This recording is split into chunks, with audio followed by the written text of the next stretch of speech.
muda adalah satu fase kehidupan yang menentukan keadaan zaman. Dan dalam Al-Quran banyak kisah-kisah para pemuda yang ditampilkan Allah dengan narasi yang luar biasa membangkitkan semangat. Dalam Al-Quran ada surah Al-Kahfi, artinya gua.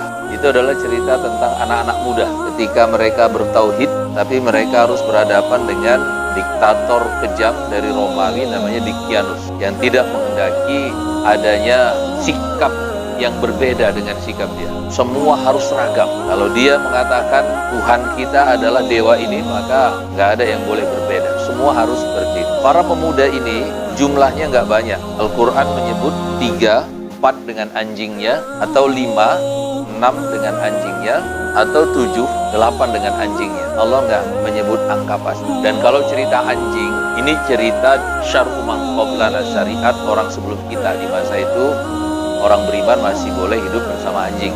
Taruhlah 7, 8 dengan anjingnya. Harus berhadapan dengan sebuah kekuatan besar, rejim Dikianus yang memiliki ratusan ribu tentara. Dengan hitungan matematika, dengan cara apapun, tak akan mungkin ada peluang menang anak-anak muda ini menghadapi rejim Romawi pada waktu itu.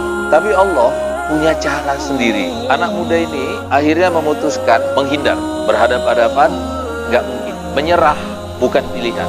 Akhirnya mereka menghindar, lari dari kejaran rejim itu, sampai ketika mereka tiba di hutan, malam pun sudah gelap, mereka memutuskan menginap di sebuah gua. Qadarullah, dengan takdir Allah, mereka nggak bangun-bangun. Sehari, seminggu, sebulan, setahun, 10 tahun, 100 tahun, nggak bangun-bangun. Sampai mereka melewati 3 abad lebih, yaitu 309 tahun, baru mereka terbangun. Ketika terbangun itu, salah seorang mengatakan, berapa lama kita tidur? Yang lain menjawab, kayaknya 1 malaman. Karena waktu mereka masuk, cahaya matahari itu masuk dari celah gua di sebelah barat. Artinya senja menjelang malam.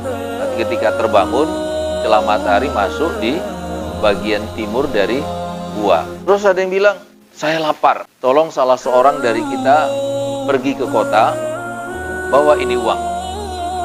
Ada duit 1 dirham waktu itu, kepingan. Belikan makanan, tapi jangan bicara kepada siapapun, rahasiakan keberadaan kita di sini. Maka dengan mengendap-endap, menutup wajah supaya jangan terlihat, atau dengan tampilan-tampilan yang tidak mudah dikenali, 1 orang keluar dari gua, masuk ke kota, beli roti. Setelah roti dapat, dibayar. Tukang rotinya memandang serius ke arah anak muda ini, kemudian mengatakan, kamu ini mau belanja atau mau mencuri? Saya mau belanja. Kalau memang kau mau belanja, bayar sekarang, roti sudah di tanganmu. Nah, kan saya sudah bayar, sudah saya kasih uang 1 dirham. Kata tukang roti, ini uang 1 dirham zaman 3 abad yang lalu. Bagaimana kau membayar roti hari ini dengan uang 3 abad yang lalu? Gambarnya gambar Raja Dikianus. Kaget anak muda ini. 3 abad yang lalu bagaimana? Lah lihat ini tahunnya nih. Emangnya sekarang tahun berapa? 309 tahun selisih. Bingung anak muda ini, bingung. Nah, si tukang roti marah-marah. Tiba-tiba lewat tentara. Akhirnya anak muda ini dilaporkan, dibawalah ke hadapan raja. Sepanjang jalan itu dia melihat semuanya sudah berubah.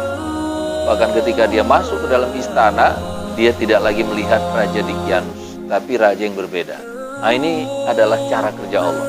Maka raja yang ada, yang hidup pada waktu itu terheran-heran. Akhirnya anak muda ini disidang, dan dia nggak bisa lagi membuat alibi bahwa memang dia melarikan diri dari Raja Dikianus.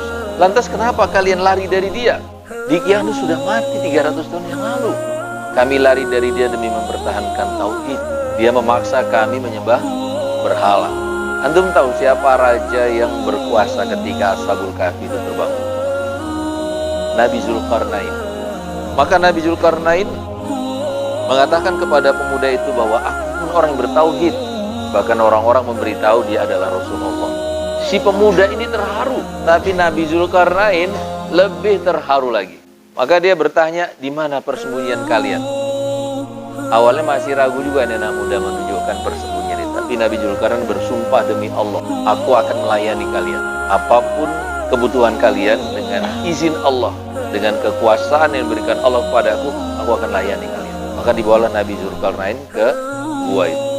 Diceritakan sama yang tinggal di gua itu apa yang terjadi di luar sana. Sulit bagi mereka untuk memahami itu. Tapi faktanya di depan mereka ada raja yang berbeda dengan raja yang dulu.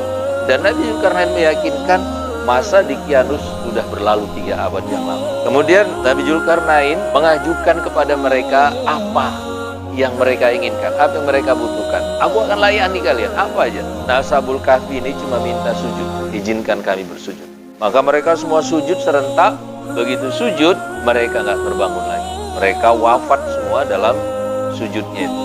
Jadi mereka tidur 309 tahun, dibangunkan Allah hanya untuk menyaksikan kebesaran Allah. Sesudah itu, Allah memandang surga lebih patut untuk mereka daripada dunia.